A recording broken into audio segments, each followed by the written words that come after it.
અલી હું કહું હવે અમારા પાર્થિયાનું આવું ને આવું જ છે હવે.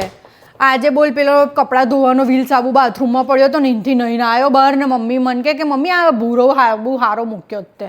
ગીતાબેન આઈને પપ્પાને જરા હળડેને ડબ્બી આલ દો ને તાર ગેસ કરશે ને આખો દડો આઈને પો કરશે.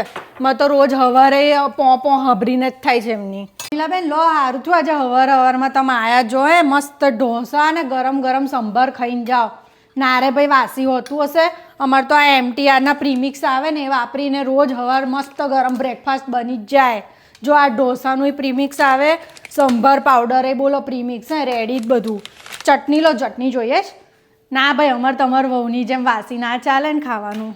નેહા તું જ બેટા પેલી પ્રિયાને એક્ટિવા પર બેહાડીને લઈ જજે તાર જોડે.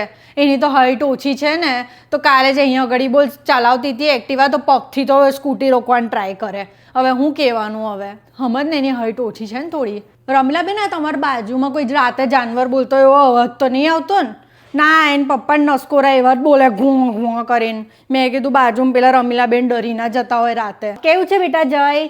લે તું એક કામ કર આ વાદળ બહુ ઘેરાયું છે તું છત્રી લાવ્યો છે કે નહીં? ને તને લઈ જા લે આ ને તને અમારા પ્રિયાનો મેકઅપ ઉતરી જશે ને તો તું તો ઓળખે નહીં એને. લે તો જા.